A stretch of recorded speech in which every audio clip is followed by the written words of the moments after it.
আমি একটু অবাক হয়েছি সেলিম ভাই আপনাকে দেখে যে আপনি অনেকদিন পরে মানে আপনি আসলে একটা সময় নাটকের মানুষই ছিলেন এবং আপনি নাটকের মানুষ হিসেবে পরিচয় দিতে এত স্বাচ্ছন্দ্য বোধ করতেন। মানে আমি আপনার যখন একটা গল্প পড়ছিলাম, বিশেষ করে মনপুরা গল্প তৈরির আগের সময়টাতে আপনি গল্পটাও লিখেছিলেন নাটকের জন্য, তো সেটা সিনেমা হয়ে গেল।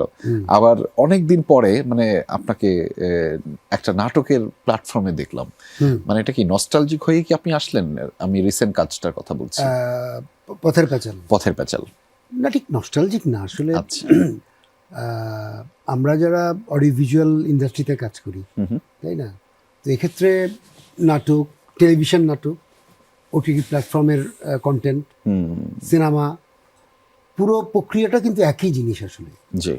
মানে ওখানে ক্যামেরা লাগে, ক্যামেরা দিয়ে অক্ষরগুলা তুলতে হয়, শটগুলা নিতে হয়, জোড়া লাগাতে হয়, মিউজিক করতে হয়, ডাবিং অর সাউন্ড লাগাতে হয় এবং চূড়ান্ত বিচারে দর্শকের কাছে পৌঁছাতে হয়। তো যখন যেটার সুযোগ আসে, আচ্ছা, সেটাই প্রফেশনাল হিসেবে কাজ করি আর কি।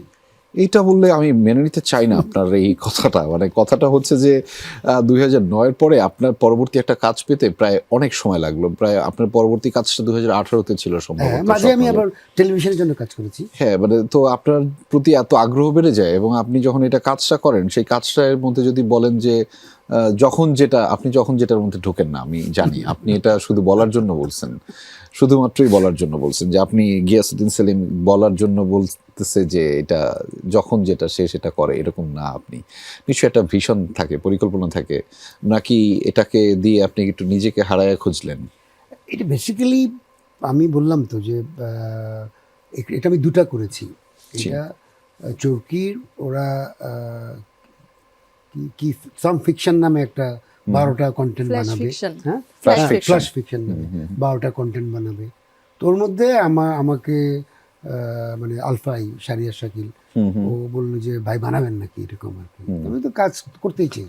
আচ্ছা আচ্ছা, যে এটা কাজল রেখার পরে, হ্যাঁ হ্যাঁ, কাজল রেখার পরে। তো দেন কাজল রেখার এত বড় স্কেলের একটা কাজ, তো আবার আর একটা বড় স্কেল করবে এরকম না আর কি। মাঝে তো একটু বিরতি লাগে। তো বিরতির সময় যে ঠিক আছে করি নতুন ধরনের। তো এক্ষেত্রে এটার সবচেয়ে ইউনিক দিক হচ্ছে যে এটার স্টোরি যে ভাবনা ভাবছে, মানে স্টোরি যার শিপ্রার, হ্যাঁ, ওইটাও আসলে আমার ধারণা যে এইরকম কোনো একটা প্ল্যাটফর্মের মধ্যে প্রথম।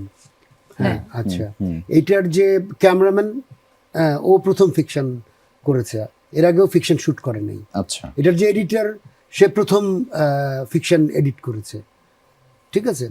এবং অ্যাক্টর অ্যাক্ট্রেসের মধ্যে বন্নি আমার সাথে প্রথম অভিনয় করলো, আর বাদ বাকি তো শিমুল বলি কি ইয়াস বলি বা অশোকও প্রথম। অশোক আমার অনেক পুরনো বন্ধু, মানে প্রায় আমরা 30 বছরের পুরনো বন্ধু, এবং এই প্রথম অশোকের সাথে আমার কাজ হলো। তাহলে কি আপনি অনেক প্রথমের জায়গা দিলেন? না, এটা এক ধরনের আসলে নিজের প্রতি যে নতুনদেরকে নিয়ে খুব তরুণ ভঙ্গির যারা আছে, তরুণরার সাথে কাজ করে কেমন হয়, এটা একটা দেখবার ব্যাপার আছে আর কি। দেখবার ব্যাপার আছে।